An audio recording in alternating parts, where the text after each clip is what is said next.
Welcome to Drum Talk, and today it's another segment of Ask Earl Anything. And today I've got two questions in Ask Earl Anything, and they're both about die-cast hoops. Okay, so let me read both questions and I'll give you a little talking about die-cast hoops. The first question comes from Bill Hosmer, and Bill says, how do I like the die-cast hoops on the toms? Now, most of my drums have die-cast hoops because I'm a Gretsch player. So the answer to that question is I love die-cast hoops on the toms. I truly believe that die-cast hoops are part of that great Gretsch sound. A lot of guys think it's just the maple gumwood shells, the jasper shells that make the great Gretsch sound. That is part of it. But the other part is the die-cast hoops, because the die-cast hoops keep the drums in tune better than triple flange, I've found. Now, die-cast hoops are thicker, they are more rigid, less giving, okay, and I find that that really makes the sound focused. A lot of companies make die-cast hoops for their upper, higher level drum kits, like the Tama Star Series. I think you can get die-cast hoops on the DW Jazz Series. Also, Yamaha used to make the Maple Customs with the die-cast hoops. I'm not sure if they're making any drums with die-cast hoops anymore. So the die-cast hoops have definitely been part of the great Gretsch sound, and I like tuning toms with die-cast hoops. I find with the Gretsch drums, I can actually tune them, get them, sometimes on floor toms especially, I can detune the lug to the point where it's off even, just or barely touching, and I still get the ringing tone comes out of it. So I'm a big fan of the die-cast hoops. I also like them on snare drums. They give you a cracking rim shot. This snare drum I have here today is a DMR Custom Drums. My friend Dan Rotelli used to make these drums, and this is a cast aluminum drum. It's been featured in a lot of my recent videos. There's just a certain rim shot they have. Now, of course, this is kind of muted down for my next cover I'm working on. There's a certain rim shot that goes with it. So, I'm a big fan of die-cast hoops. Die-cast hoops are part of that great Gretsch sound. I haven't really played drums with triple flange except for my concert toms, which have triple flange, and I think it'd be kind of a waste on concert toms, fiberglass concert toms. But there's advantages and disadvantages to all the different types of hoops we've got. I think wood hoops look really cool.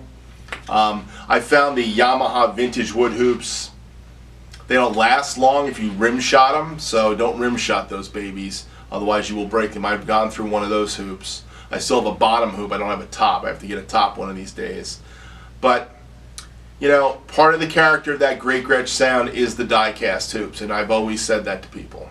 Matter of fact, my little jazz Gretsch kit, my little maple jazz Gretsch kit, I have a floor tom that's a Catalina maple floor tom, because I didn't want to spend $800 for a 14x14 floor tom on eBay, so for a maple one. So I got the maple Catalina club, and it's maple, solid maple, or not solid maple, ply maple, but I put die-cast hoops on. I put pearl die-casts on them, and the drum sings just like the 12-inch tom, which is an old round badge 12 from the late 60s, early 70s, and the bass drum, which is a late 70s 18x14 or 14x18 bass drum. So it kind of makes the kit kind of work, you know.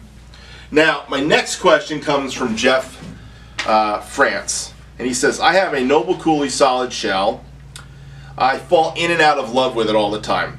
I can't seem to get it tuned to where I like it. Now, people recommend I tighten the bottom head, but it seems to kill the drum, at least in his opinion. Is it something with the solid shell drums, or maybe the die-cast hoops? Well, here's my Noble Cooley SS solid shell drum. It comes with die-cast hoops. Again, this was another one of those drums that when I got one of these, the die-cast hoops made the drum for me, and I always liked the die-cast hoops. I've been seeing a lot of the Craviatos coming out with triple flange.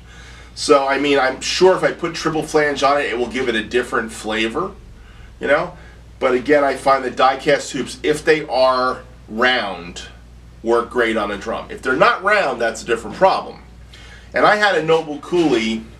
It wasn't a solid shell. It was one of those cast aluminum drums they have, the Alloy Classics. And it was black. Had the black rims on it, and they were out of round. They just never sounded right. They were my friend Scott's. He's got that today. Now let's talk about the snares. I find that the snare bottom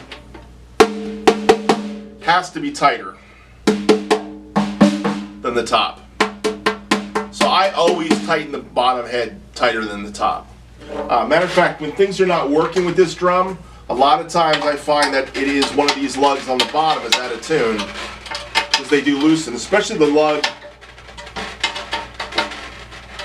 that's right where I smack the drum. Now, when I put a drum on a stand, just for everybody's, this is just another piece of knowledge. When I put a snare drum on a stand, I always have the strainer on my left side so I can flip it. Some guys say you put it in like this so it's dead center on you and you can flip it from the middle. That's not my thing. I always put it off to the side.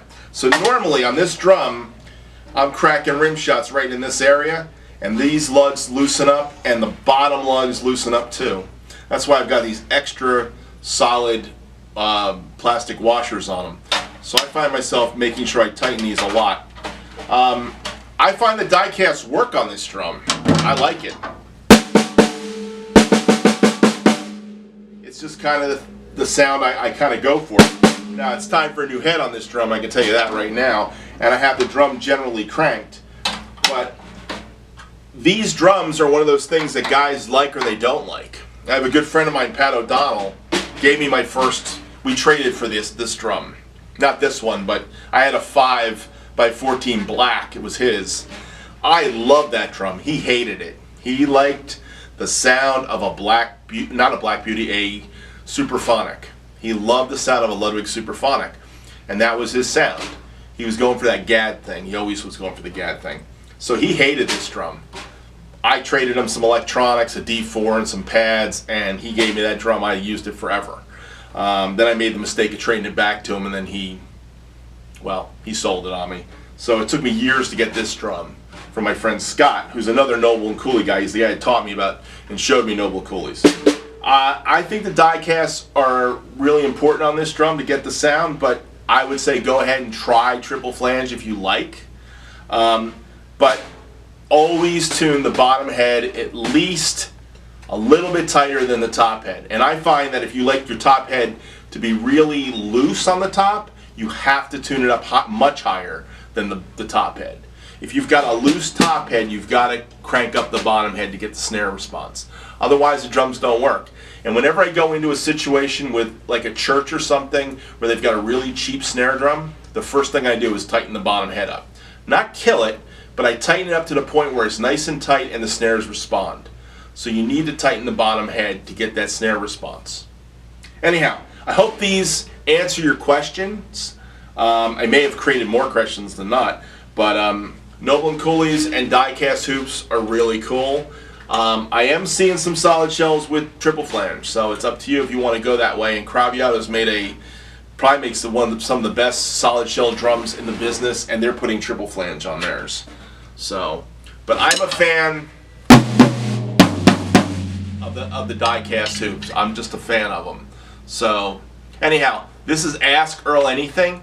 Please ask questions. I look forward to questions. I had to dig these two questions from two other videos of mine this week. So I hope you guys think up questions so I can answer them next week. Because I like this segment. This is kind of fun. If I don't have a question, I'll come up with a question. I have some things I want to go over. But die-cast hoops, Gretsch drums, that great Gretsch sound is die-cast hoops. No doubt about it. Now, resonance. I'm going to go back to Bill's question. Hopefully I didn't run out of camera. If you want your drums to resonate, you need to use something like rims mounts. Now this I have in a snare stand, and it chokes it. Snare stands choke it. Let me show you one other thing. Maybe I'm hopefully going to get this on camera.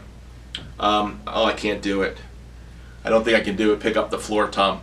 But on my floor tom feet, real quick, I use the Pearl floating floor tom feet on both my floor toms.